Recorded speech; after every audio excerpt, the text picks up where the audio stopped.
BNP আবার জল গোলা করে পানি খাচ্ছে।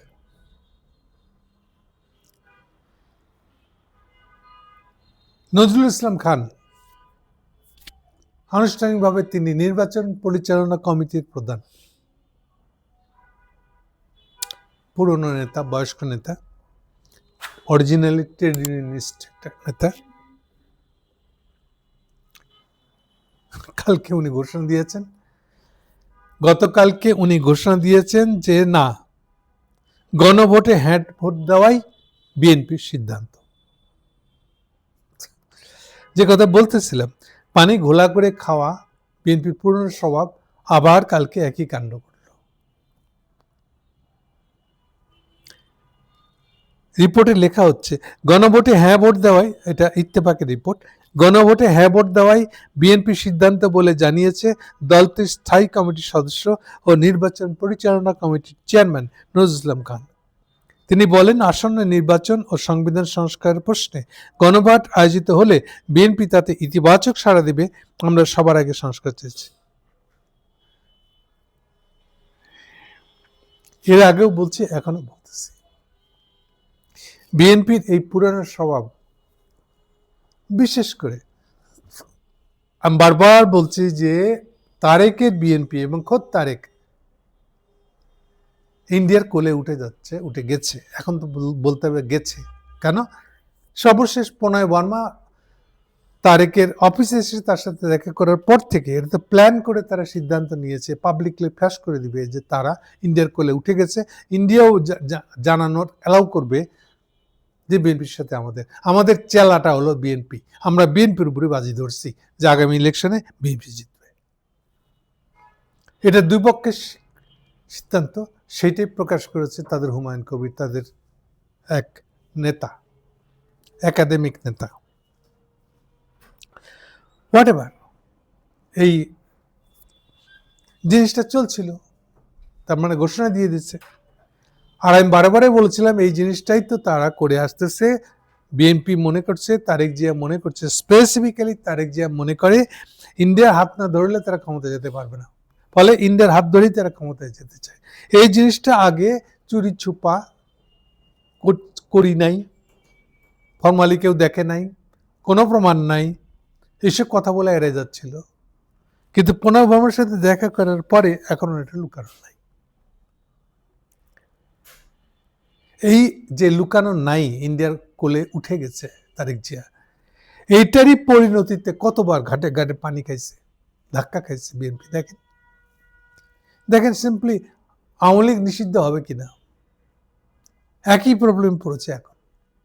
আওয়ামী লীগ নিষিদ্ধ হবে কিনা এ প্রসঙ্গে এই যে মির্জা ফখরুল, বিখ্যাত গণতন্ত্রী, বিখ্যাত কমিউনিস্ট, প্রগতিশীল, তিনি বলে আসছেন যে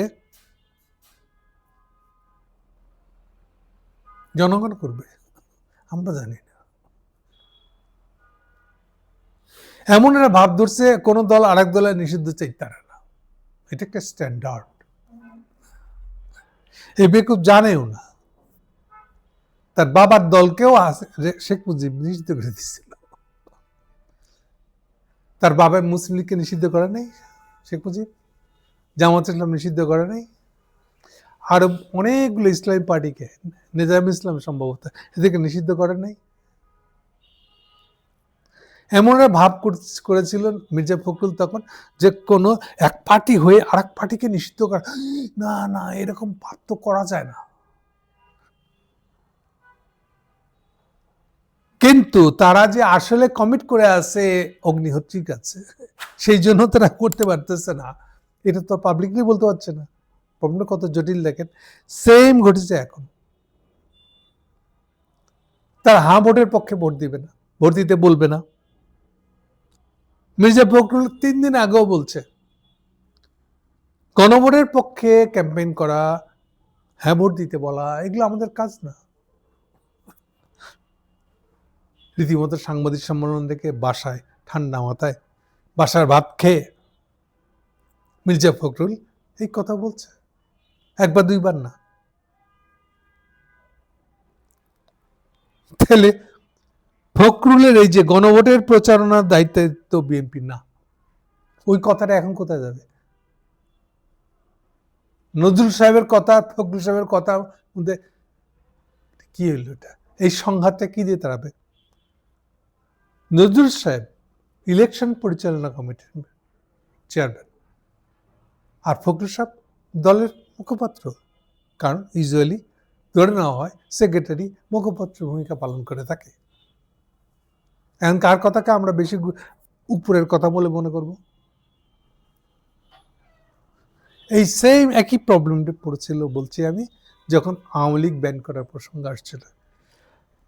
বিএনপিকে বাদ দিয়েই শেষ পর্যন্ত আওয়ামী লীগের দল নিষিদ্ধ না, কিন্তু রাজনৈতিক তৎপরতা নিষিদ্ধ হয়েছিল। এবং সেই নিষিদ্ধ ঘোষণা হয়ে যাওয়ার পরে, অধ্যাদেশটা হয়ে যাওয়ার পরে কিভাবে যে বিএনপিকে খেসারত দিতে হয়েছিল সেই ইতিহাস আপনারা জানেন। কোথাকার কোন ছেলে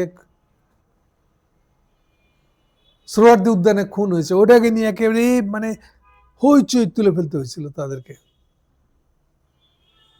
চেষ্টা করতে হয়েছিল বাজার গরম রাখা, কারণ বাজারে টান ধরছে, বাজারে প্রশ্ন উঠে গেছে বিএনপি ইন্ডিয়ান দালাল।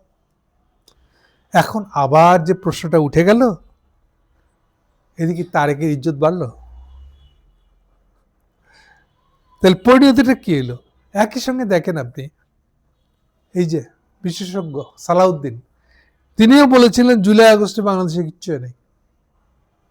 আবেগ, আবেগ, মানুষের আবেগ দেখেন মেলে কিনা।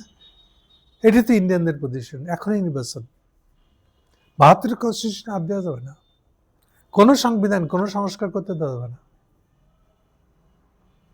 যা করো আমরা ক্ষমতায় গিয়ে করব। পরিণতি কি হচ্ছে? একের প্রোডাক্ট জিনিস বদলাইতে হচ্ছে। এরপরে কি করছে ওরা? ৯/৬ করে জুলাই সনদটা ১২টা বাজে দিয়ে দিচ্ছে, আর ইউনূসও ওতে তাতে হ্যাঁ দিচ্ছে। ফাইনালি এখন কি হয়েছে? জুলাই সনদ একটা টয়লেট পেপার হয়ে গেছে। আগা নাই, মাথা নাই, পিছা নাই, কিচ্ছু নাই। এটা কার কোন কাজে লাগবে কেউ জানে না। কারণ সবচেয়ে বড় সিলরা মেরে রাখছে যে জুলাই সনদে ১০০% লোক যদি হ্যাঁ ভোট দেয়, তবুও সেই হ্যাঁ ভোট দেওয়া জিনিসগুলা বাস্তবায়ন করতে আগামী সংসদে প্রধান রাজনৈতিক দল বাধ্য না কনস্টিটিউশনের অংশ করতে গেলে। অর্থাৎ কনস্টিটিউশনাল বাধ্যবাধকতার দরকার নেই। ধাপটা কি করছে খেয়াল করেন আপনি। একবার যদি মানুষের ভোটই দেয়, গণভোটে যদি ভোট দিয়ে দেয় একটা জিনিসের পক্ষে, তাহলে সেই জিনিসটাকে আবার সংসদে কেন পেশ করতে হবে? দেখেন, প্রথমবার পাশ হচ্ছে এটা আমজনতার ভোটে, পরের বার ওই আমজনতারই কেবলমাত্র ধরা যাক বিএনপির যারা যারা ভোট দিচ্ছে তাদের ইচ্ছার উপরে ছেড়ে দেওয়া হচ্ছে এটাকে। তাহলে কি হলো? একবার যে জিনিসটা আমজনতার ভোটে পাশ হয়ে গেছে, তাকে আপনি আবার বিএনপির ভোটাভুটির উপরে নির্ধারিত করে দিচ্ছেন যে ওটা আবার কনস্টিটিউশনে ঢুকবে না। এটা কি হলো? তাহলে গণভোটটা করা না করা তো সমান হয়ে গেছে। এই হয়ে গেছে গণভোটের এই ৯/৬ অবস্থাটা। এবং বিএনপির হাতে এই জিনিসটা ঘটে চলছে কেন? ওই ইন্ডিয়ানদের অঙ্গুলি হেলনে ওখানে পাতা আছে, বিএনপি কেমনে নাচবে। অগ্নিহোত্রীর অঙ্গুলে এই পুতুল নাচানোর দড়িটা টাঙানো আছে, উনি ওখান থেকে নাড়ে আর তারেক যে ওটা দিয়ে লাফালাফায় ওঠে। তো এখন হলো নাকানি চুমানি খেলো, ইজ্জতটা গেল, গিয়ে এখন বলতেছে আমরা হ্যাঁ ভোট দেবো। না, হ্যাঁ ভোটে দিবে কিনা আমরা জানি না, দেওয়া না দেওয়া অন্য জিনিস, কিন্তু মুখে তো স্বীকার করতে হয়েছে। তাহলে কি হচ্ছে? এরপরে কি এই তারেক দাবি করতে পারবে যে আমরা একটা বাংলাদেশের রাজনৈতিক দল?